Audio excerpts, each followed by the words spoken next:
English fire. We shoot up the gas station, put cap up on a waist, man. Life erasing. Yo, we no rate, man. Tell pussy world this English fire run the nation. So we a kill so tonight. Boy violate, put gunshot in a boy type. We a kill them tonight. Boy pass the place, English fire put copper in a boy face. We a kill them tonight. Kill them tonight. Boy pass the place.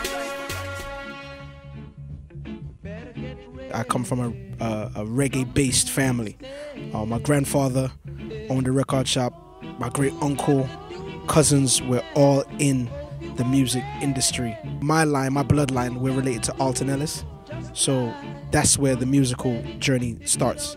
But to be a selector and to actually become a DJ, that is all credited to my uncle, Double G, and Chiney T from Styling Media. That was my first taste of being a DJ, and being a selector was 8 years old, 7 years old, and sneaking out of my room to stand in the living room where the house party was going on, where they was playing. Prodigy song. I was on Prodigy Movements, which was a New York-based sound that had relocated to Miami, and I was on Prodigy for about 10 years. And the transformation from Prodigy to Black Chiney, it's just a natural evolution. When you're at a job for as long as you're employed, 10 years, 5 years, whatever the case may be, you've reached all the supervisor positions that you can have. The only thing to do would be to either A, own that company, or to go to a different company. I couldn't own a company that was not mine. So, the opportunity came around for me to join Black Chiney, and it was an advancement in my career. So I took the necessary step. Somebody back no shit up. Next man, the first dub I ever voiced, Mad Cobra, gunshot a sticking at them head like a cappella. That one on the same Tony Braxton rhythm. I remember he was in the studio, and I was leaving work.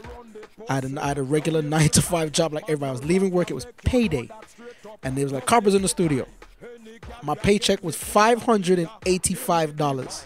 $400 went to Cobra.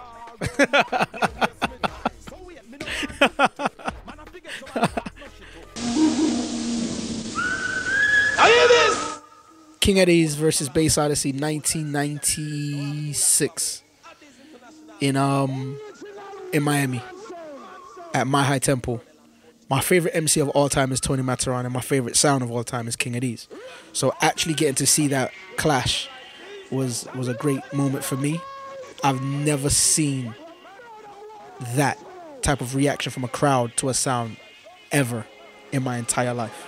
Just straight domination from the beginning of the clash to the end. No disrespect to Bass Odyssey, because that's one of my favorite sounds, was completely dominated. I feel like I wanna fly, yes. Dancehall music and reggae music is my foundation. I take my craft very seriously. I'm able to play music for a worldwide audience instead of a one-line audience.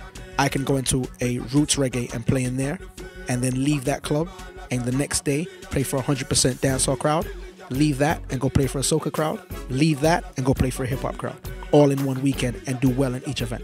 If you play one set of music and you're only good at one set of music, you're not a well-rounded DJ. You'll be a DJ for that specific event. I was very strict on myself and wanted to become a well-rounded instead of a one-line DJ. So, versatile. I feel like I wanna fly, yes. Dancehall get me higher, higher and higher. So when me say DJ, and this is DJ English Fire representing Miami, representing Black Chiney. I don't know, inna the dance, hottest thing in the world, from Hamburg, Germany to Miami to London to around the world. English Fire say inna the dance. Boom! Inna the dance.